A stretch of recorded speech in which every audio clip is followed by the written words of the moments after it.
we're talking about foam rolling. We're going to, 99% of this is just going to be actually walking through it. And really just talking about, when it comes to foam rolling, the one thing that I see a lot of times is, you know, foam rolling is beneficial, but there's a few like tricks and tips that it's like, you know, I want, if you're going to spend 10 minutes foam rolling, like let's get as much out of it as we possibly can. And so it's all just about like, you know, just because you're foam rolling doesn't mean you're getting the most benefit out of it. And that's kind of really the point of today. Let's talk about just some stuff to really help get more out of it so that however much time you spend foam rolling, we're going to, like I said, you're just going to get a little bit more benefit out of it. So when we think about foam rolling, real quick, just kind of like the general idea here is that your muscle fibers are just like a bunch of rubber bands. I think that's the best analogy I got. So your muscle fibers are like a bunch of rubber bands, and they contract and they stretch and relax, and just like a resistance band would. And so what happens is over time, due to sometimes from working out, sometimes like you bump into the corner of a chair or something, so it could be something like that, just due to like our lifestyle where we're sitting too much or we're hunched over, those rubber bands get knots in them. And the problem is you can stretch those knots out, but they don't tend to, you can stretch, but it doesn't really get rid of the knot. And so what happens is foam rolling is actually, what we're doing is we're kind of tricking the body because it's a defense mechanism within the body. If you've got a knot in there, again, stretching, it's not going to do anything. So when we foam roll, we're kind of applying pressure on one particular spot. Obviously, we're moving around, but when we apply pressure on that spot, that tells our body, that's under a lot of tension, I need to relax, and that's what helps get rid of those knots. So when we think about like what's actually going on, that's a very simplified version of what's actually happening scientifically. So, but again, what we really want to talk about is just more actually like walking through some of the best practices. So we're going to do some of the basic stuff, and then there's a few other like tricks and things that we'll do, and it'll be 30 minutes. So just gotta get nice and loose. Start off your Saturday. No questions. So if you're foam rolling that knot or that spot, is that where the pain comes from? Because foam rolling is painful, but the minute you stop, there's no pain anymore. That's correct. That's the idea. So it's yeah, that and target. it's a lot of times foam rolling is not. It's not when you're doing it, even on areas where there's not necessarily a knot. It's generally not comfortable. It doesn't, it doesn't feel great. But when you get done, it usually feels better. And and again, that's from where all these knots and all this tension is held up, and it's just getting all that stuff to relax. And so that's why usually, foam rolling is not enjoyable. But when you stop, it's like, okay, I feel better. Now, I will say with foam rolling, a lot of times in those knots, the more frequently you do it, the better it's going to be. So something, and this applies to stretching as well, I would say opt for frequency over duration. All right, so opt for frequency over duration. You're much better off doing 10 minutes a day than like an hour once a week. And so that goes for stretching and foam rolling. So, and it's like there was a lot of things. So you're going to be better off, again, and the point being, you don't have to foam roll for 30 minutes. You don't have to.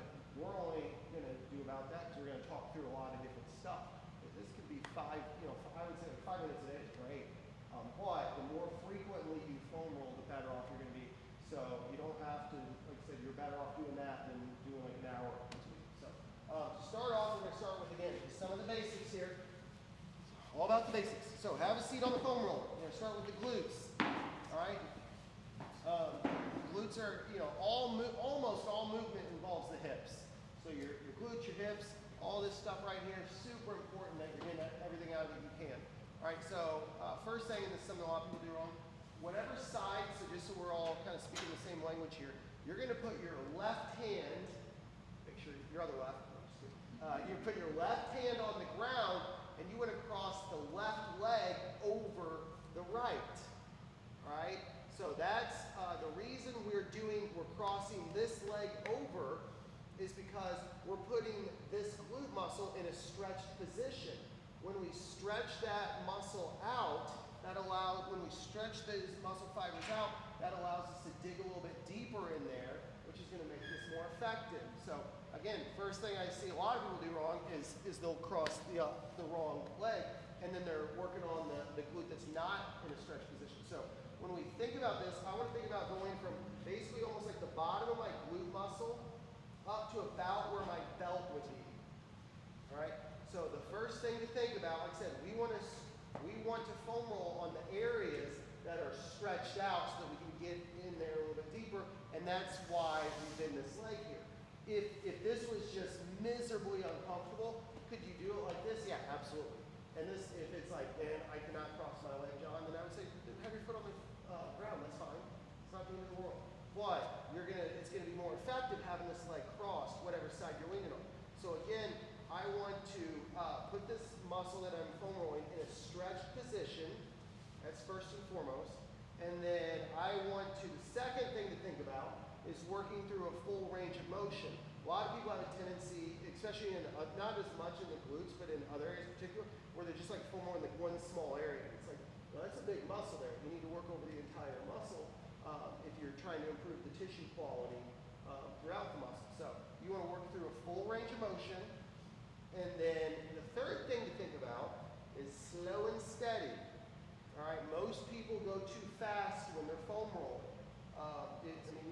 What's that? Yeah, I can't help you there, friend. So again, you want to go just slow and controlled, like at about the tempo I'm going. Now, some people will say, well, once you find a knot, you can, stop on that, and that's fine. It's not, is it better or worse? Depending on who you ask, an argument can be made both ways.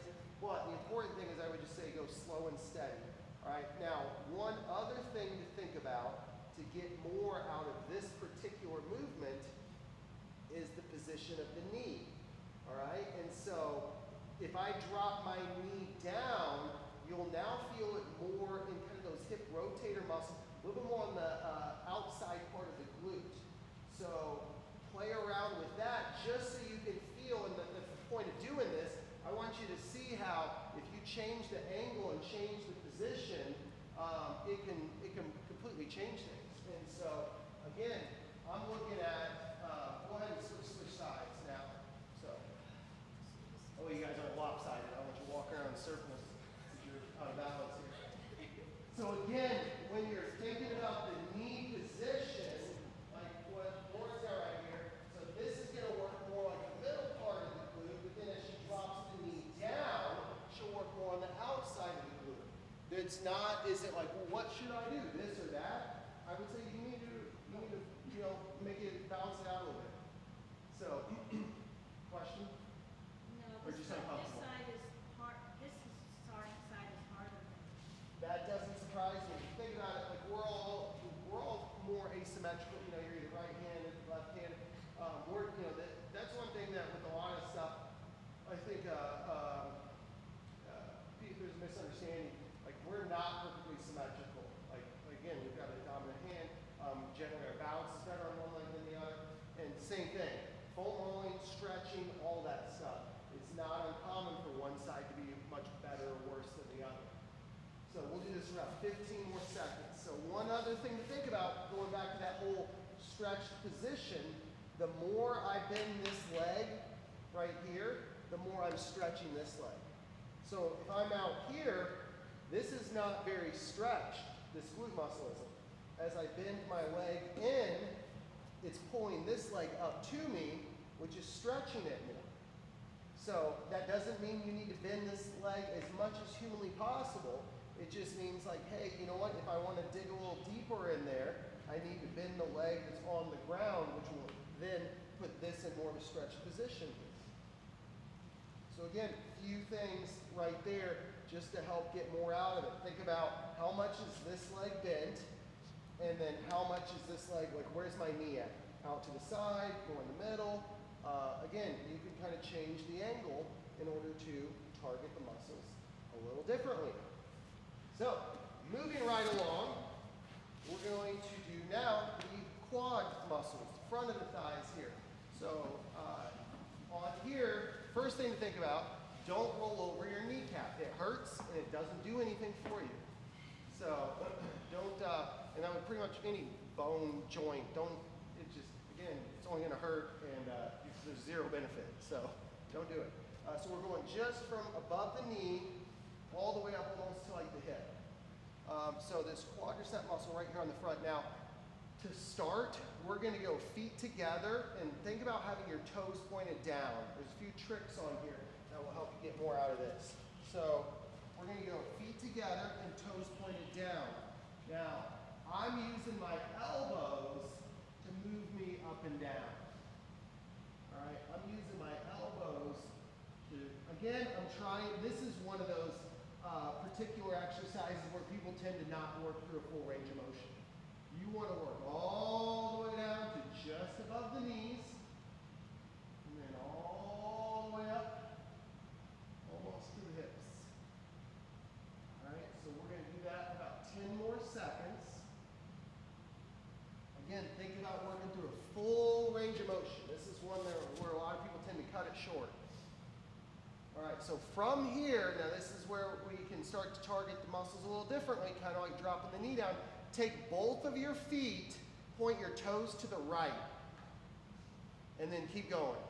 So when you do that, you're now, it's just a smidge different, but now you're hitting a little bit more on the outside of that left quad muscle, and a little bit more on the inside of that right quad muscle. So if you haven't been doing this, now you know. Just a little trick, again, to hit the muscles from different angles and positions. And a lot of this stuff can be really helpful because we're three-dimensional creatures that we need to move in all different directions. And so, same thing, our muscles, we need to hit them from all different angles and positions because it's all going to work a little differently. So go ahead and switch to the left now if you haven't already. And we're going to do this for about 20, 30 seconds.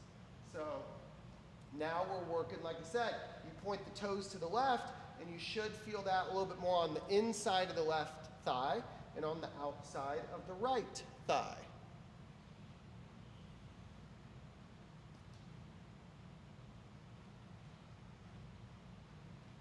Feels good.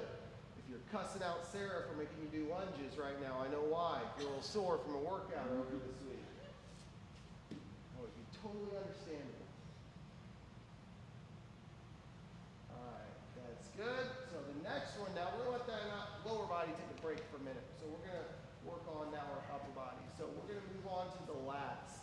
And the lats and the upper back. And there's actually a couple different things we're going to cover here. So your lat muscle is the largest muscle in the upper body. It's the muscle basically like right behind the armpit. All the pull downs and rows and stuff like this we're doing in the gym, that's the primary muscle that we're working here. This muscle in particular, very similar to oftentimes the top of the hips, is very tight. And if you think about it, the hips are always tight. The front of the thighs here is always tight because we're sitting like this all day. Well, this muscle is in a shortened position, and over time it just gets stuck here. All right. Well, last time I went to a Cardinal game, I noticed nobody's walking around like this all day, of course. Well, and same thing. Because of that, like when you have your arms down your side, this muscle's in a shortened position. So unless, you're some weirdo that walks around with your hands over your head all day, that muscle's probably going to be pretty tight as well, because we're not, if you think about how often do we spend time with our arms over our head, not much. So, so this muscle is, of everything, this is probably one of the least comfortable. Let's put it blunt. So, a couple different ways we're going to do this. The first way would be going more with the roller, more kind of a traditional. So what I'm going to do is I still want my feet like this, and I'm going to lean to my side just a little bit. All right? And then from here, I'm just rolling up and down. I want my palm towards the ceiling. This is not comfortable. If you need to let out a few curse words, please, I don't think there's any children in here. What's that? And then whatever arm is overhead, you're leaning that way just a little bit. So think about like the more you turn to the side, Again, this one is very uncomfortable. So I wouldn't turn quite so much. You can see how Carrie's still got this knee up. That's going to allow you to use your legs a little bit, yeah. But it's not friendly, it's not fun. Now here's one thing to think about. I'll use Carrie since her arm's on this side. If you think about stretching this muscle out, the more overhead you go, the more this is stretched. So a lot of people, because this is very uncomfortable, will put their arm like this. Well, this is not really stretched out that much. Is it still going to be uncomfortable? I'm pretty confident it will be. But the more you bring that arm up, the more stretched that lat muscle is going to be. So just something to think about. Again, most people are going to want to move their arm down because it hurts. But the more the arm is overhead, the more that lat muscle is in a stretched position, just like the glute was on the first one. So we're really stretching that muscle out. Yeah. If you haven't switched sides, go ahead and switch sides. Too much. Yeah, not very pleasant. Like I said, this is one, just think about, I mean, those muscle fibers, that tissue is shortened all day, every day.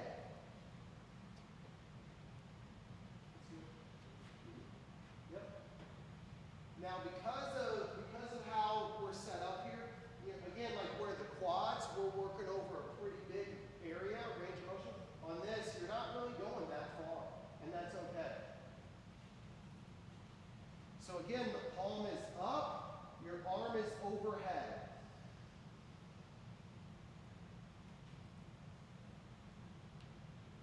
So that, again, the more the arm is up, the more you're stretching that tissue out. All right, so go ahead and relax. We're going to go back to the first side, but I'm going to show you something a little different now. Now we're going to use a different technique, which I refer to as like cross friction. We're basically going against the roller instead of with it. All right, this is one of the few things, normally the roller, we're going up and down. This, we're actually the roller's not really going anywhere. I'm still going to be set up in the same position, because you're going to love this one. And I'm setting myself up right below my armpit, right in here. All right, so my palm is up. I'm right below my armpit. Now, the cross friction technique that I'm referring to, I'm literally taking my shoulder and I'm opening up. This one is very fun. No sarcasm there. And I'm literally just below my armpit and I'm rolling forward to back. So all I'm thinking about is just opening the shoulder up and then just going back and forth. All right, now again, think about palm is up, and the more the arm is overhead, the more fun this is going to be. Fun, right? That's the word you want to use. Fun. So this is referred to as a cross friction technique. Same principle, same idea applies, but with your lat muscles in particular, this tends to work pretty well. Go ahead and switch sides. There's a few other areas that you can do this kind of technique on, but I think this one's the most practical. So for this particular area, this is where I really implement this technique. If you feel unstable or wobbly, or like, man, I just can't do it right, one thing that may help would be if you take your top leg and kind of put it in front of you, you can use that leg to kind of help you kind of move forward and back.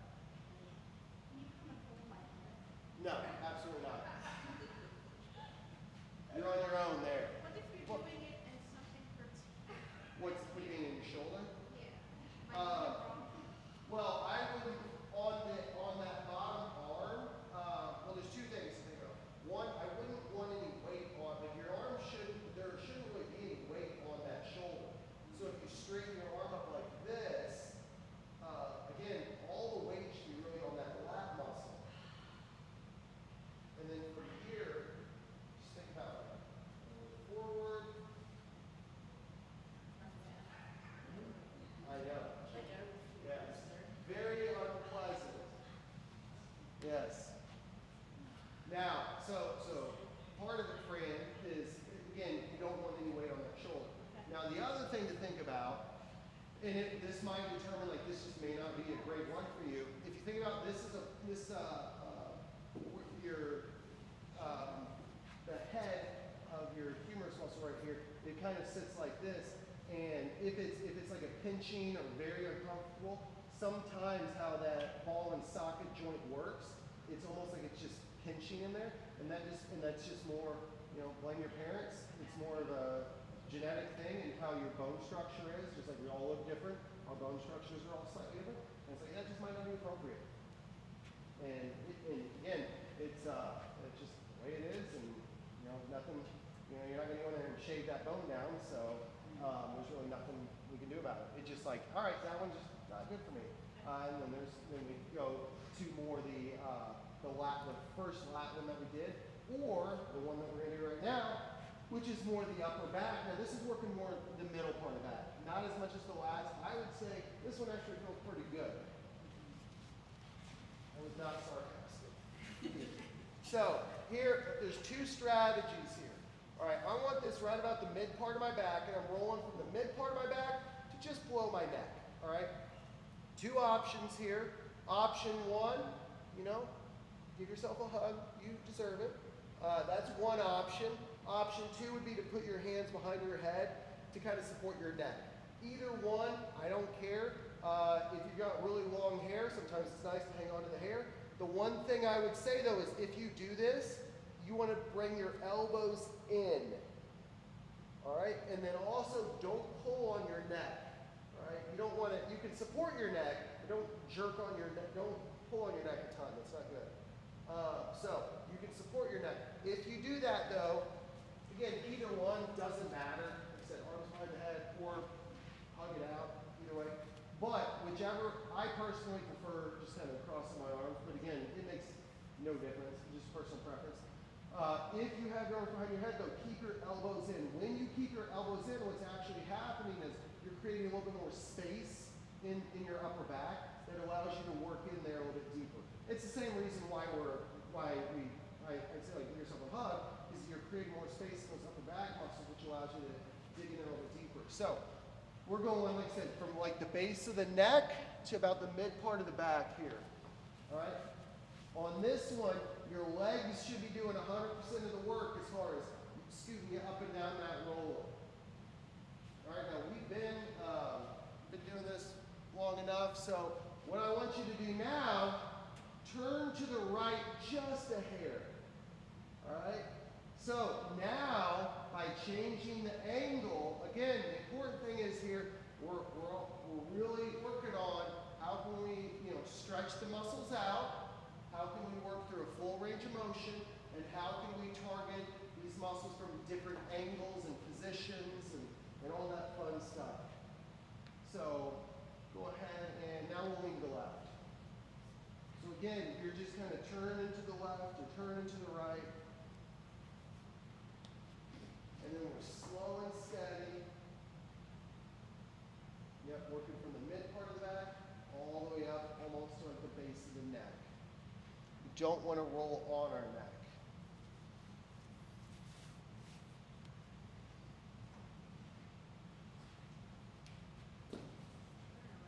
Tangled up there, Jerry. All right, good stuff. So we got one more here where to go with the femoral, and then we're going to switch to the lacrosse ball. So, all right, now we're going to work on we worked on the quads, which is all on the front of the thigh. Now, think about, I don't know a better way to describe this. If you think about like 0 degrees being straight down, 90 degrees being straight out to the side, all right, we want to be at about 45 degrees. So again, that's the best way I can describe that. So I'm not working on my quad, I'm working more high up on these hip flexor muscles here. So just a real small area, like basically like where my pocket is on my pants. So I'm going to be at a 45-degree angle. So again, this I would consider like 90 degrees. This is not what I'm doing. I'm about 45 degrees. All right, now I'm going to keep, I think it's most comfortable keeping my knee right here on the roller. And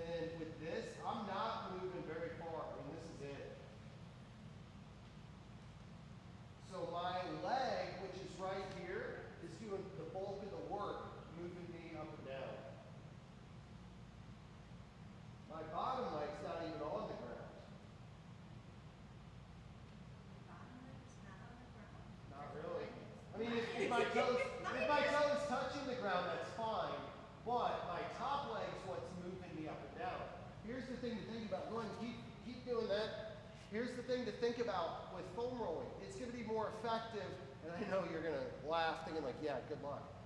The more relaxed you are, I understand this is not a relaxed activity, but the more you can have your muscles relaxed, the more effective this will be. Again, I understand it's easier said than done, but we want to work right where the pocket would be on your pants. Said you're wearing a pair of jeans, right in that front jeans pocket. So go ahead and switch sides on here. So again, this is at like 45 degrees, all right? We're not working straight down on the quads. We're not working all the way out to the side. It's kind of like splitting the difference here. And so I'm working just below, just like where that belt would be.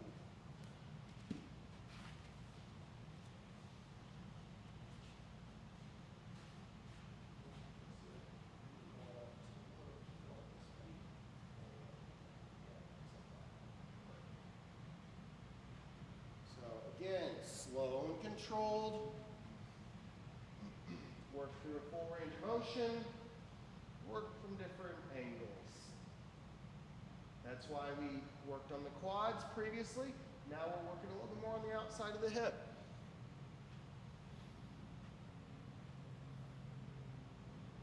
So I tend to have a difficult time finding what spot for each exercise. Like What do you mean, what spot? what spot to focus on. If, like, so going back to what Ed said, if it hurts, it's good. that position is good. I wouldn't say if it hurts, it's good. I would say more than likely, if it hurts, it's needed. Okay. No, not necessarily. Well, I mean, good means what would that I good? have Right. one No, I spot. know what you mean.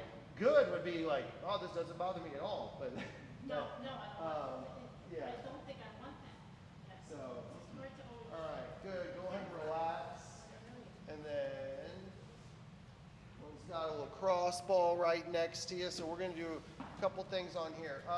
This is kind of a general rule of thumb, so that you're not one of those weirdos walking around in an airport with a foam roller. I think like when you travel, taking a little cross ball with you is an amazing idea. That's why we have tons of them here. Take one with you. But easily pack it. When I travel a lot of times, I'll take a cross ball with me. There's a lot of things you can do with. The foam roller is better for a lot of things. There's a few things that this is better for, but again, it's so much easier to transport. You gotta need to be practical. So I would say anytime I travel, 9 times out of 10, I'm taking one of these guys with me, just because it's packable, it's easy, and you can make do pretty much anywhere. So what we're going to do, we're going to work on the calf muscle to begin.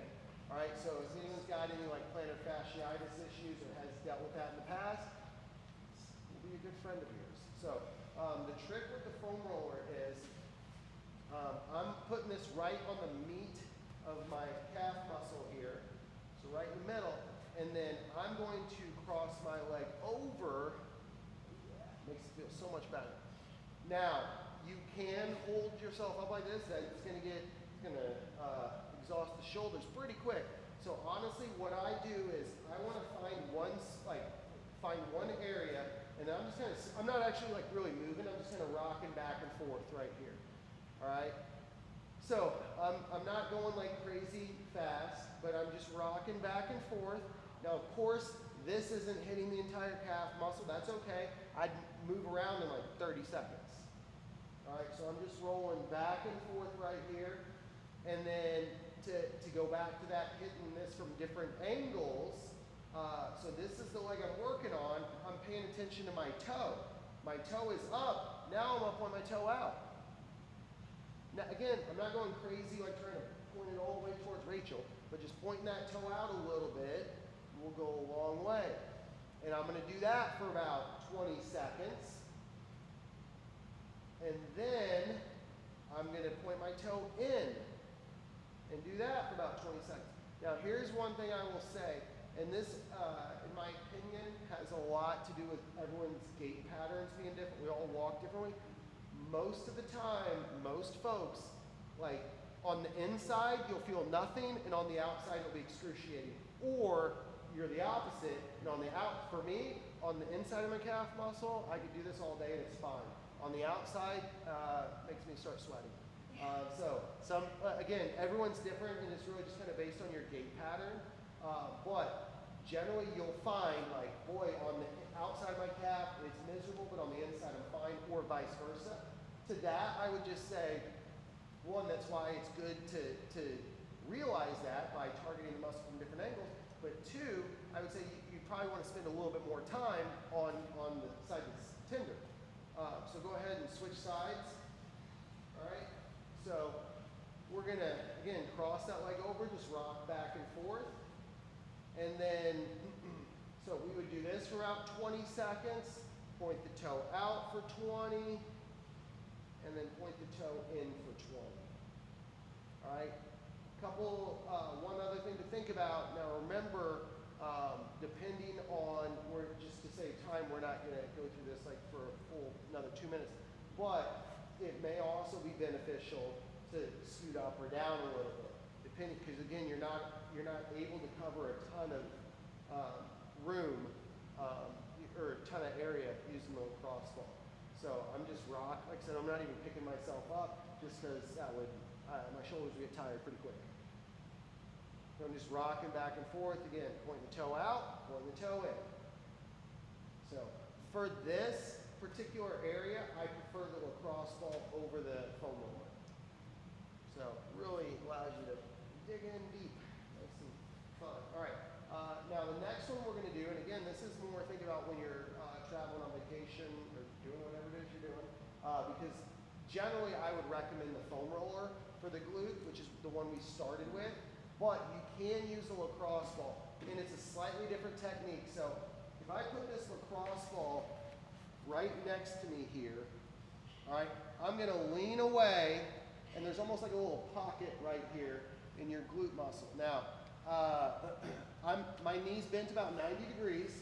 Now from here, this is fine, because I'm not sitting on the lacrosse ball. Where it's going to get uncomfortable is I'm literally just going to drop my knee out. So now I'm kind of like pressing in to the lacrosse ball. I'm going to hold it for about 5 seconds and then go back. And then I'm going to drop my knee out. Again, I might need to adjust my knee in or out. Everyone's going to be a little different. But there's not a lot of weight on this lacrosse ball right now. It's when I drop my knee out that it's going to feel pretty tender. And I'm going to just like drop my knee out, hold it for about 5 seconds, and then come back in.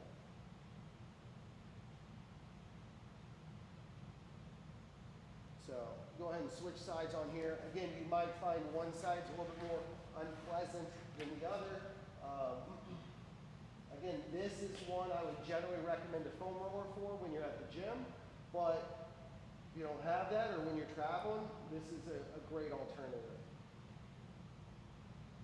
And I'm literally just, again, I'm not sitting on the roller, but you can still see the lacrosse ball right here.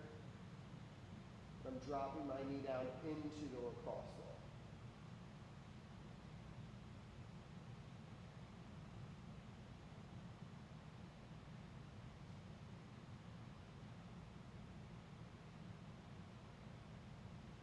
Do this for about 10 more seconds. So this one's great for when you're on the road.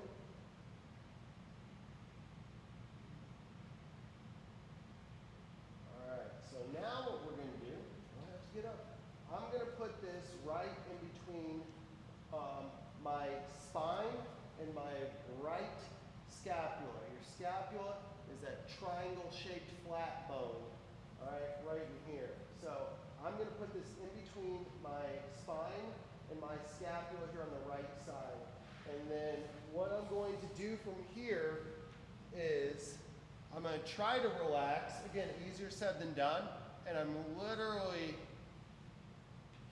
reaching overhead and then back.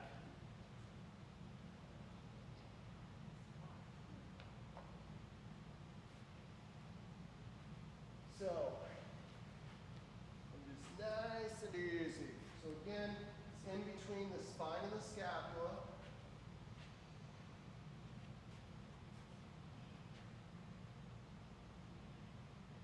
And then I'm just reaching overhead, bringing my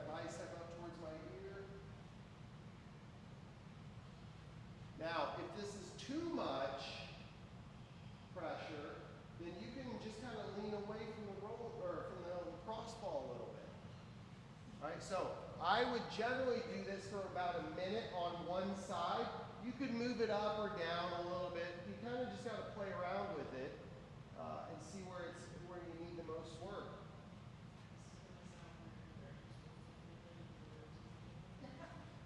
So, and then I'm going to switch it to.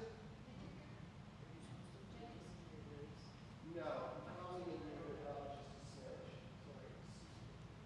You want to be like right here.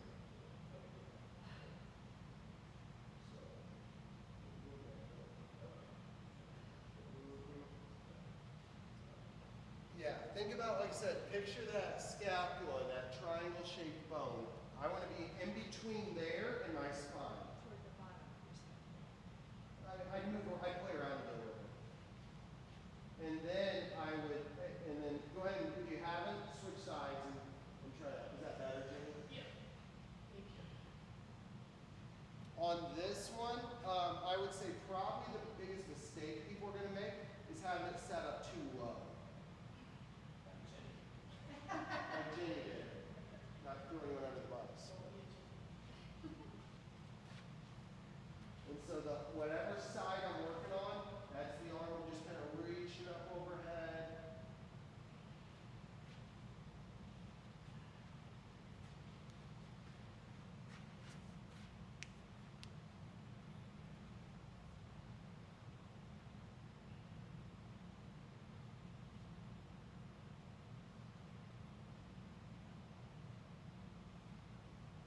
Good stuff.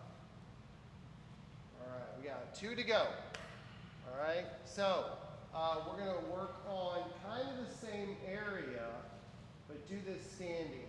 This is one that I've never seen anyone not benefit from. So the only challenge with what we're dealing with here is just finding wall space. So what I'm doing is I'm working in that same area. Go ahead, come around here, Alicia. You got the camera. So, thank you for volunteering. Again, she's got her scapula right here, her spine right here. So we're going to go right in here in this area. All right, so I'm going to set this up right here. And let's go ahead and you guys can go right. These three right there. So I'm going to set that up right in between my scapula and my spine. And then if I'm on whatever side I'm on, all right, so I'm on my left side. Therefore, I want to cross my left arm across my body. Whatever side I'm working on this side here, I want to pull that arm across. What that's doing is it's creating more space in between your scapula and your spine. All right, now I'm just going to, the further my feet are out, the more I'm going to be leaning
this one's a little bit harder to do here, just based on the layout of the space.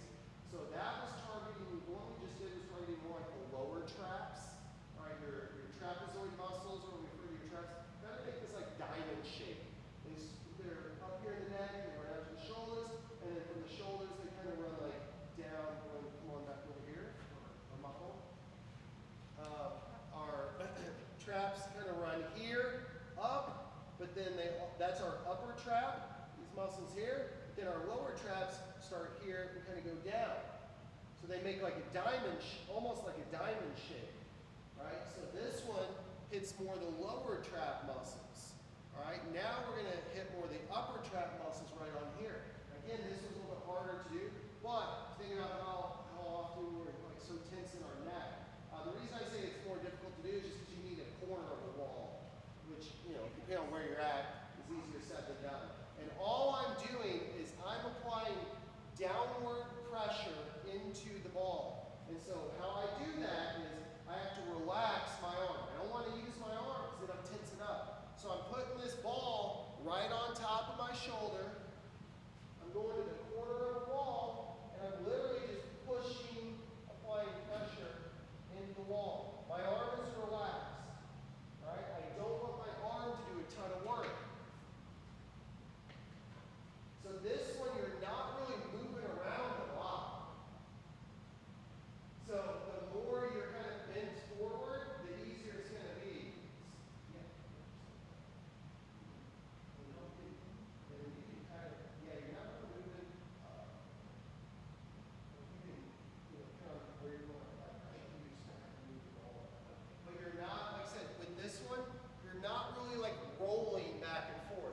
This is almost just more of a, you're putting pressure on one spot, and then you might need to move it around a little bit. And then put pressure on another spot, move it around a little bit. And try standing on this side, and just come forward just a little bit more, like this. That will allow you to push more down. And then, Fran, I'd say the same thing. You want to lean forward so you can kind of press it down. Over here. Let me show you. Use this right here. So it's going to be.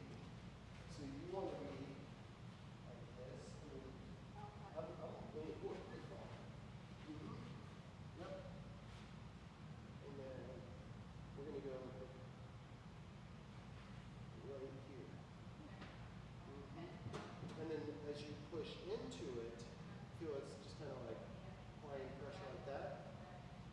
So again, if you have a lot of tension in your neck, build up a lot of stress, this is a great way to deal with that. So tricks on here, you're just going to pick one spot, apply pressure, and then maybe you move it around every like 15 to 20 seconds. All right, so you also want to think about the arm that's the side you're working on. You want that arm relaxed. So a lot of people I'll see trying this, and they're moving like their arm around all the time. It's like you're really not getting as much out of it. Like I said, you want to be as relaxed as possible. So that arm, that side you're working on, your arm should really just be dangling down.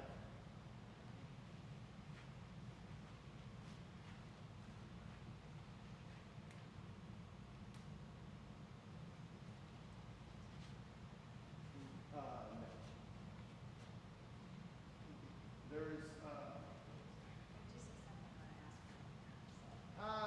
There's more and more research that's mixed on if it's doing more harm than good, and so I just kind of stay away from it now. Yeah. So some people foam rolling the IT band. A lot of people talk about it. If you look at the research behind it, it's a lot more mixed as far as like, is it good or bad for you? A lot of very smart people argue both sides. I don't consider myself one of those smart people. So I just say, you know what? I feel very confident in everything else, like as far as the benefits. So I'm just gonna, like I said, I've seen arguments made that it's a ban. It's it's not really like muscle tissue, and it's like it's not really supposed to be loose. It's not, you know, your knee needs to be stable. And if you look at, this is not the point of today's conversation, but if you look at the idea of how the joints are supposed to work, the knee joint generally needs more stability. You don't want your knee to be mobile. Your hips typically need to be more mobile. But your knees, that's a bad idea. You don't want the knees moving all over the place. So, cool. All right, to wrap this puppy up here. So, a couple things to think about. So, one, slow and steady. You know, most people are foam rolling, they're going way too fast. Second thing to think about is working through a full range of motion. All right? Obviously, when we're talking about the hips or the calves, that's not, you know, you kind of got to move around a little bit. There's not really a lot there. But especially like the quads and the glutes and the lats, some of those bigger, basically the bigger the muscle group, the more you need to emphasize moving, you know, working through the full range of motion. And then probably the most important thing that I think a lot of people miss the boat on is just make sure you're targeting the tissue from different angles. That's why we're doing, you know, foam rolling, you know, here and then here. Because I'm going to hit the muscles and everything, and all those hip rotator muscles and glute muscles differently depending on the angle of my knee. So those are really the three foundational things that, just like as far as like very practical and easy to apply, those are the three things to think about when you're doing this. So, questions? Nothing? Frequency over duration, yes, hands down, with both this and stretching, without a doubt. I mean, and honestly, with most things, fitness related, I think frequency over duration is definitely the way to go. It's going to be, like a lot of things, most people go to two extremes. They either don't foam roll at all, or they foam roll for like 45 minutes. And I'm like, you know, the solution is really in the middle. So, again, for me, it's like finding that point. Mm-hmm. Whatever. Can I do wrong? Can I hurt myself if I do put it in the wrong position? I mean, I wouldn't put anything past you. No, I'm just kidding. Knowing me, No, yes. No, I mean, can I mess things up if I don't? No. Just not with foam rolling. No. Yeah, not over a joint. And honestly, it's not even, I don't know this, but like, I don't know that it would do any harm other than just hurt. But it's not really benefit. Like to roll over your kneecap, it's gonna hurt. Yeah. And like, there's no benefit to it. So just don't do it because it hurts and it doesn't help you. Right. So I would, yeah. And the IT band, like I said, that's really the only, there's a lot of arguments within the medical and scientific community as far as like good or bad.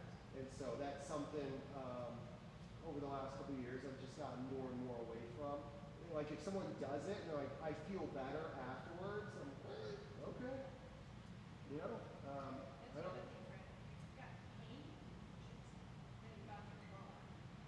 Yeah. I mean, this was discomfort. I mean, Yeah, Yeah. there's therapy varies. Mm-hmm. Yeah, with foam rolling, you're not gonna. Again, it's like I guess is there a possibility that you could overdo it? I guess it's possible. Just like read something a while back. It was like, well, you don't want to be overhydrated. I'm like, yeah, it's possible to drink too much water, but like really, I don't. You know, I don't see that as being a problem for most people. Yeah. So again, just the frequency over duration is very important as well. So, and like I said, the lacrosse ball I highly recommend, especially like anytime you're traveling. I mean, it just it's such an easy thing to pack. Like I said, more so than a foam roller, that I would highly recommend it. It's just anywhere you're going, obviously the further you're going, the more active you plan to be. I think it's even better. So I have one of those hand foam rollers. What'd you say? Hand? Hand Like foam? the. Yeah, I mean, it's not like that, but it's, Mhm. I if it's like the roller deal,